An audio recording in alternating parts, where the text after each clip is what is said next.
নমস্কার বন্ধুরা, pops magic চ্যানেলের আরেকটি পর্ব দেখার জন্য সকলকে স্বাগত জানাচ্ছি। আজকে আপনাদের সাথে শেয়ার করব শাহী মুরগ মুসাল্লাম। বিয়ে বাড়িতে বা রেস্টুরেন্টে আমরা অনেকেই খেয়েছি এই মুরগ মুসাল্লাম, তবে রেস্টুরেন্টে কিন্তু আগে থেকেই এর অর্ডার দিতে হয়।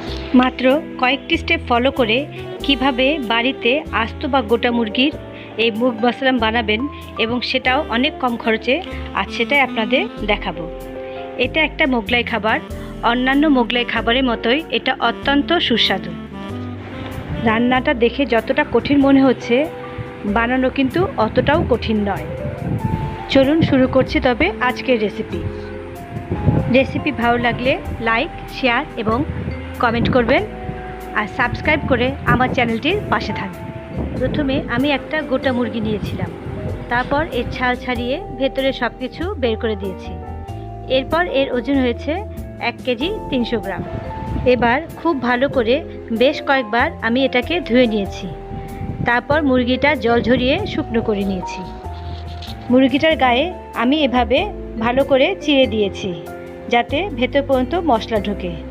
পেছনেও একইভাবে আমি এভাবে চিড়ে দিয়েছি। মুরগির ভেতরটাও কিন্তু খুব ভালো করে পরিষ্কার করে নিতে হবে। প্রথমেই যাচ্ছি ফার্স্ট স্টেপে।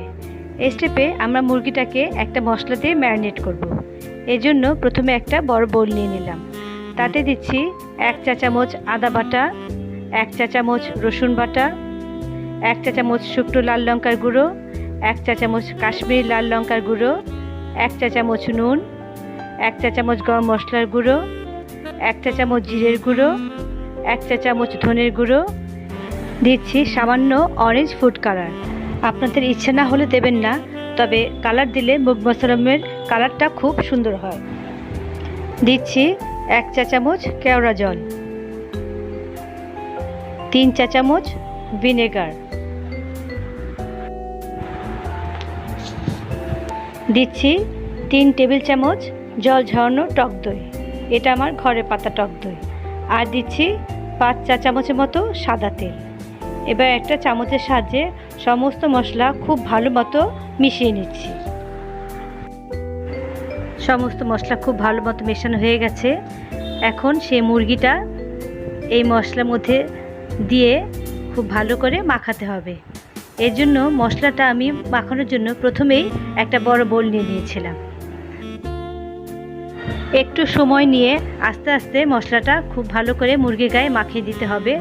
প্রতিটা ভাজে ভাজে এভাবে মশলাটাকে আমি ঢুকিয়ে দিচ্ছি। এই কাজটা কিন্তু খুব ভালো করে করতে হবে। দেখতে পাচ্ছেন আমি ভেতরেও কিন্তু মশলা মাখিয়ে দিচ্ছি। এভাবে উল্টে পাল্টে সব দিকেই মশলাটা ভালো করে মাখিয়ে নিতে হবে।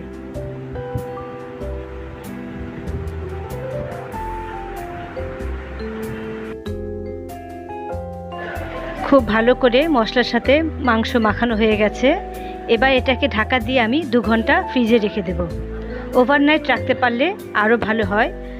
যত বেশি সময় মেখে রেখে দেবেন, তত তাড়াতাড়ি মাংস রান্না হবে এবং মাংসটা খুব সফট হবে। রান্নার দ্বিতীয় স্টেপে আমি এই মুরগিটা ভাজবো এবং তৃতীয় স্টেপে কিছু মশলা তৈরি করব, অর্থাৎ গ্রেভি বানাবো। এখন দ্বিতীয় স্টেপে যাওয়ার আগে আমি তৃতীয় স্টেপের কিছু মশলা রেডি করে নেব। এর জন্য একটা কড়াইতে অনেকটা সাদা তেল দিয়ে দিচ্ছি। এতে পেঁয়াজ বেরেস্তা করব। তেল খুব ভালো মতো গরম হয়ে গেছে। এখন দিয়ে দিচ্ছি 3টে পেঁয়াজ কুচি। গ্যাসের ফ্লেম মিডিয়াম টু হাই রেখে এটাকে নাড়িয়ে যাব। প্রথম কয়েক মিনিট অনবরত নাড়ার দরকার নেই, কিছুক্ষণ পরপর নাড়লেই হবে। এখন আবার একটু নাড়া দিয়ে দিচ্ছি। হালকা কালার চলে এসছে। পেঁয়াজ এখন হালকা ব্রাউন কালার চলে এসছে। এখন কিন্তু অনবরত নেড়ে যেতে হবে। গ্যাসের ফ্লেম হাই রেখেই আরও কিছুক্ষণ নাড়িয়ে যাব। পুরো পেঁয়াজটা এখন ব্রাউন কালার হয়ে গেছে। এবার গ্যাসের ফ্লেম অফ করে আমি নামিয়ে নিচ্ছি। বেরেস্তাকে এখন ঠান্ডা করে নিতে হবে। বেরেস্তা ঠান্ডা হয়ে গেছে সম্পূর্ণ। এখন একটা মশলা তৈরি করব। নিয়েছি 3টে এলাচ, 2 ইঞ্চি দারচিনি, 1 ইঞ্চি পরিমাণ জয়ত্রী, 5টা লবঙ্গ আর 10টা গোলমরিচ, 10-12টা কাজু বাদাম এবং 10-12টা আমন্ড এবং কাজু বাদাম আমি 10-15 মিনিট আগে জলে ভিজিয়ে রেখেছিলাম। দিয়ে দিচ্ছি পেঁয়াজ বেরেস্তা আর 3 টেবিল চামচের মতো টক দই। এবার একটা মিহি পেস্ট বানাবো। আর নিয়েছি 2টো মিডিয়াম সাইজের টমেটো, ওটাকেও মিহি পেস্ট করে নেব। এখন ফ্রিজ থেকে আমি মাংসটা বের করে নিয়েছি। এই দেখুন, মাংস থেকে কিছুটা জল বেরিয়েছে। এখন দ্বিতীয় স্টেপ, মাংসটাকে ভাজতে হবে। এই জন্য মাংসের গায়ে যে মশলাগুলো লেগে আছে সেটা যতটা সম্ভব আমি পরিষ্কার করে নিচ্ছি, কেননা গরম তেলে এই মশলা সহ মাংস ছাড়লে মশলাটা পুড়ে যাবে এবং এতে মাংসের টেস্ট খুব বাজে হয়ে যাবে। তবে এই মশলা কিন্তু আমি ফেলে দেব না, আমি পরে গ্রেভিতে ইউজ করব। এখন যতটা সম্ভব হয়েছে আমি মাংসের গা থেকে মশলাগুলো আলাদা করেছি। এবার পা দুটো ধরে সুতোর সাহায্যে এভাবে বেঁধে দিতে হবে, তাতে মুরগির শেপটা খুব সুন্দর দেখাবে। অথেন্টিক মুরগ মশলামে কিন্তু মুরগির এই পেটের ভেতরে কিমা, আলু এবং ডিম দিয়ে একটা পুর তৈরি করে সেটা ঢুকে দেওয়া হয়। আমি এখানে ওসব কিছুই করছি না, কারণ আমি যেভাবে মুরগ মশলাম করছি সেটা খেতে এতটাই টেস্ট হয় যে আমার ওটা করার দরকার হয় না। আপনারা যদি চান তাহলে কিমা রান্না করে কিন্তু অবশ্যই পেটের ভেতরে ঢুকিয়ে দেবেন। এবার টুথপিকের সাহায্যে আমি রান দুটো ভালো করে জুড়িয়ে নিচ্ছি।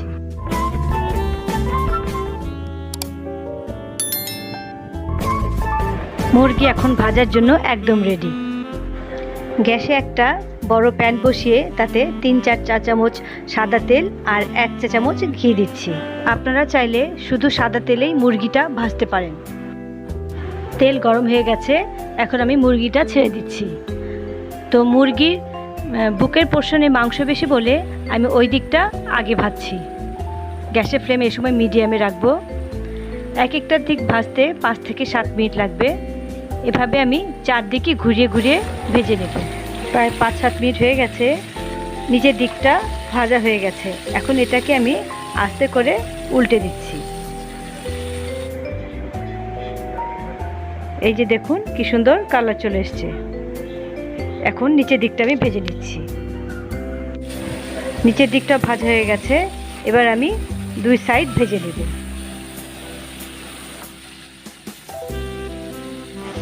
এবার উল্টে আরেক সাইড ভেজে নিচ্ছি।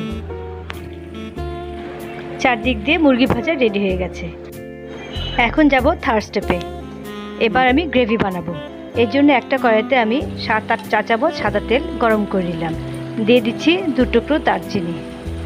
এখন দিচ্ছি সেই কাজু বাদাম আমন্ডের যে পেস্টটা করেছিলাম সেটা। এখন মিডিয়াম আঁচে এটাকে নাড়তে থাকবো। আমি যখন কাজু বাদাম আমন্ড আর বেরেস্তার পেস্টটা করছিলাম তখন ওই পেস্টের মধ্যে আপনারা 2 চা চামচ পোস্ত এবং 2 চা চামচ চারমগজ দিয়ে দেবেন। যেহেতু আমি পোস্ত এবং চারমগজ আলাদা করে সবসময় বেটে রাখি, এর জন্য আমি ওই সময় ওটা দিইনি। কষাতে কষাতে মশলা থেকে তেল বেরিয়ে গেছে। দিয়ে দিচ্ছি 1 চা চামচ জিরের গুঁড়ো, 1 চা চামচ ধনের গুঁড়ো, 2 চা চামচ পোস্ত বাটা, 1 চা চামচ আদা বাটা, 2 চা চামচ চারমগজ বাটা, 1 চা চামচ রসুন বাটা আর 2টো টমেটোর যে পেস্ট করেছিলাম সেটা, 1 চা চামচ লাল লঙ্কার গুঁড়ো, 1 চা চামচ কাশ্মীরি লাল লঙ্কার গুঁড়ো। আর দিয়ে দেব চিকেন ম্যারিনেট করার পর যে মশলাটা ছিল সেটা। এখন একটু সময় নিয়ে মশলাটা কষাতে হবে, কারণ কষানো যত ভালো হবে মুরগ মশলামের টেস্টও কিন্তু ততই ভালো হবে। আপনাদের মশলা যদি তলায় লেগে যায় তাহলে অল্প জল দিয়ে কষিয়ে নেবেন। দিচ্ছি 1 চা চামচ নুন এবং 1 চা চামচ চিনি। আমরা চিকেন ম্যারিনেশনের সময়ও নুন দিয়েছিলাম, এই জন্য বুঝে নুন দেবেন। সব কিছু ভালো মতো আবার মিশিয়ে দিচ্ছি। মশলা থেকে এখন তেল বেরিয়ে গেছে, দিয়ে দিচ্ছি সেই ভেজে রাখা মুরগিটা। মুরগির ওপরটা ড্রাই হয়ে আছে বলে সেই আমি হাতা দিয়ে গ্রেভিটা মুরগির ওপরে একটু একটু করে দিয়ে দিচ্ছি।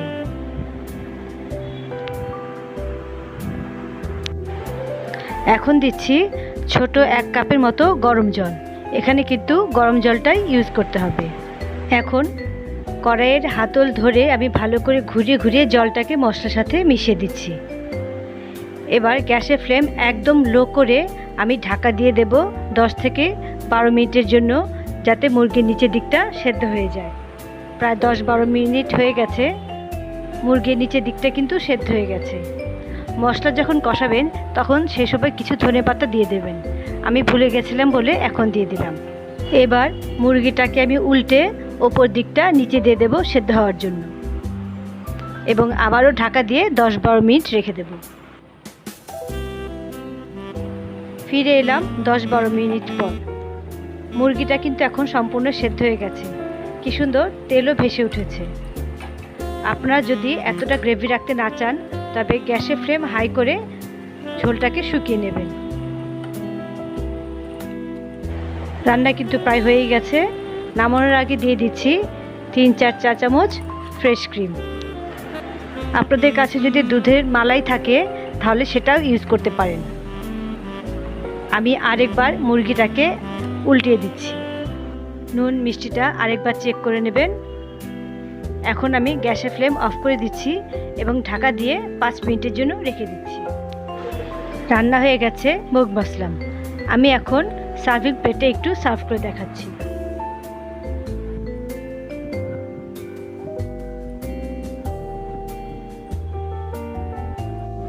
ডেকোরেশনের জন্য উপর দিয়ে কিছু ধনেপাতা এবং ফ্রেশ ক্রিম ছড়িয়ে দিলাম।